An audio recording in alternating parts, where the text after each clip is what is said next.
কক্সবাজারে থাকতে থাকতে এখানকার যিনি এমএলএ কম্পার্টমেন্টাল চিফ মিনিস্টার, তিনি 540 কিলোমিটার বেড়া দেওয়ার জন্য জমি দেননি, ফাঁকা দিয়ে ঢুকে পড়েছে, গোটা ভারতে ছড়িয়ে গেছে। এদের নাম হচ্ছে আদর করে আমরা বলি রোহিঙ্গা।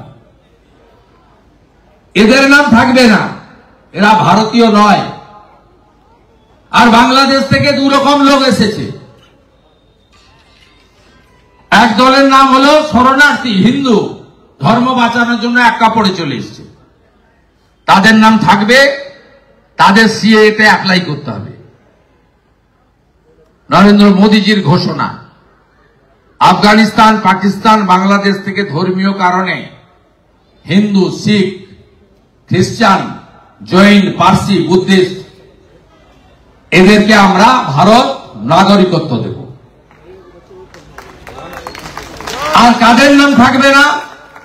বাংলাদেশি অনুপ্রবেশকারী মুসলমানদের নাম থাকবে না। আপনাদের এত চিৎকার কেন, ঘেউ ঘেউ করছেন কেন? এসআইআর মানে এনআরসি বলছেন কেন? আমরা তো বলছি মুসলিম ভোট আমরা পাই না, আমরা চাই কিন্তু দেয় না। এখানেও বেশ কয়েকজন মাইনরিটি ভাই এসেছেন আমাদের মাইনরিটি মোর্চা। আমরা তো বারে বারে বলছি কোন ভারতীয় মুসলিমের নাম এসআইআর এ বাদ যাবে না। প্রথম বিএলও যাবে বাড়িতে, দুটো ফর্ম, একটা ফিল আপ করবে, একটা আপনাকে দেবে, একটা নিয়ে আসবে, ড্রাফট ভোটার লিস্ট বেরোবে, তারপরে 6 নম্বর, 7 নম্বর, 8, 8-এর ক জমা দেবেন। তারপরে এই প্রসেস কমপ্লিট হতে হতে যেভাবে বিহারে হয়েছে সেভাবে এখানে ফাইনালি এসআইআর এর পরে একটা ত্রুটি মুক্ত ভোটার তালিকা হবে। সেই ভোটার তালিকায় নির্বাচন হবে। অভারতীয় ভোট দিয়ে আমাদের এমএলএ করবে কেন? সেই এমএলএরা জিতে মুখ্যমন্ত্রী বানাবে কেন? অভারতীয়রা জিতে এমপি করবে কেন? সেই এমপিরা জিতে প্রধানমন্ত্রী করবে কেন? কাশ্মীর সে কন্যাকুমারী, দেশ আমারি, দেশ আমারি। এই দেশে অধিকার ভারতীয়দের, অভারতীয়দের অধিকার নেই। তাই আপনারা এত চিৎকার করছেন কেন? আপনার মন্ত্রী সিদ্দিকুল্লাহ চৌধুরী বলছে কাঁপিয়ে দেবো, কালকে মিটিং করে বলেছে। কেন এইসব উস্কানি? কতবার উস্কাবেন? 2019-এ উস্কে দিয়েছিলেন, সিএ কে এনআরসি বলে হাজারদুয়ারি পুড়িয়ে দিয়েছিলেন, ট্রেন, একটা আস্ত ট্রেন পুড়িয়ে দিয়েছে। শামসি, মালদা, ঔরঙ্গাবাদ, মুর্শিদাবাদ, বেলডাঙ্গা, রেজিনগর সব রেল স্টেশন পুড়িয়ে দিয়েছিল, রেলের পাত উপড়ে দিয়েছিল।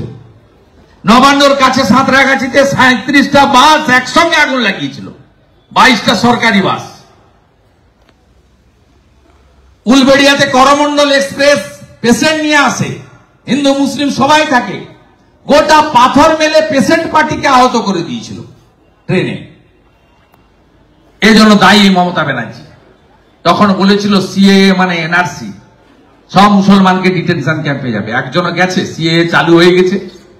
পাহেলগামে যে মারা গেল হিন্দু বলে বিটন অধিকারী, তার স্ত্রীকে 1 মাসের মধ্যে সিটিজেনশিপের সার্টিফিকেট দিয়ে দিয়েছে ভারত সরকার।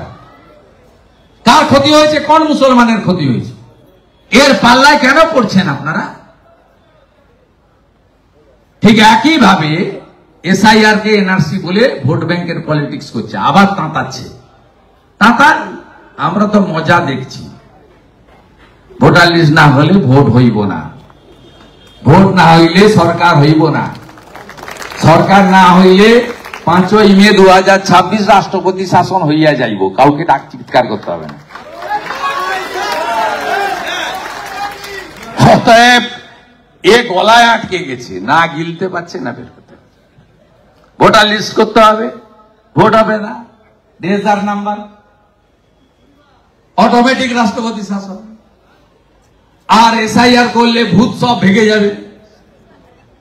এখানে 2,05,000 নেমে গেছে 86,000-এ ভবানীপুরে, ভাবতে পারছেন? ম্যাপিং এ আরো উঠবে 20-50,000।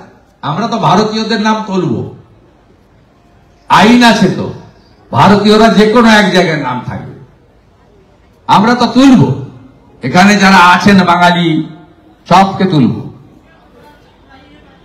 যারা আছেন গুজরাটি মারোয়াড়ি, যাদের নাম 2002 ছিল না, সব উঠবে না, নো প্রবলেম।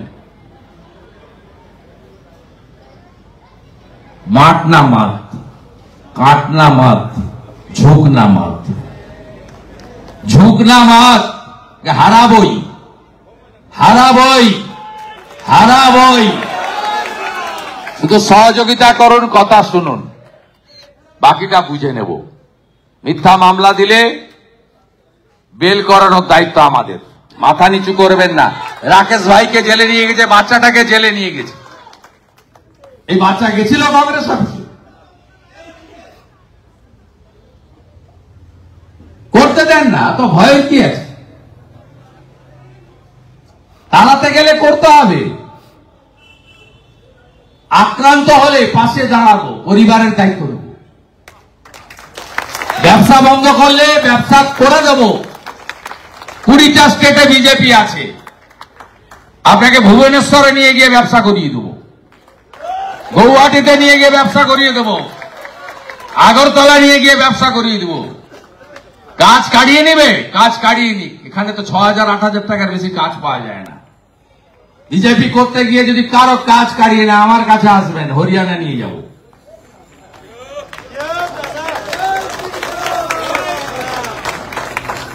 জোট বাঁধন, তৈরি হন, এসিড নিতে হবে।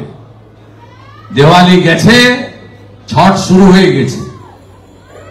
একদম শপথ নিন, একে হারাতেই হবে। অভয়ার আত্মা শান্তি পাবে। কোন বোন, দিদি, মেয়ে সুরক্ষিত নয়। চাকরি প্রার্থীরা কাঁদছে। রতন টাটা বলে গেছিলেন, আমি ব্যাড এমকে ছাড়লাম, গুড এম এর কাছে যাচ্ছি। আমার কথা নয়, ব্যাড এম এর নামটা কি, গুড এম এর নামটা কি? আমার কথা, আপনার কথা নয়, রতন টাটার কথা। গোটা পৃথিবী যাকে সম্মান করে। দেশের সবচেয়ে বড় অবদান, যোগদান অরাজনৈতিক ব্যক্তি হিসেবে যদি কারো থাকে, টাটা গ্রুপের আছে, রতন টাটার আছে। তাই রতন টাটা যা বলে গেছেন, এর বাইরে আমাদের কিছু বলার নেই। আমরা ব্যাড এম কে নন্দীগ্রামে হারিয়েছি, 26-এ ভবানীপুরে হারাবো। আমার তো মনে হচ্ছে এসআইআর এর পরে উনি মেটিয়াবুরু যে পালাতে পারেন, পালাতে আমরা দেব না। চ্যালেঞ্জ করলাম মমতা ব্যানার্জিকে, দম থাকলে লড়ুন, আপনাকে হারাবো আমরা। আমি বিরোধী দলের নেতা, আমি আপনাকে চ্যালেঞ্জ করলাম,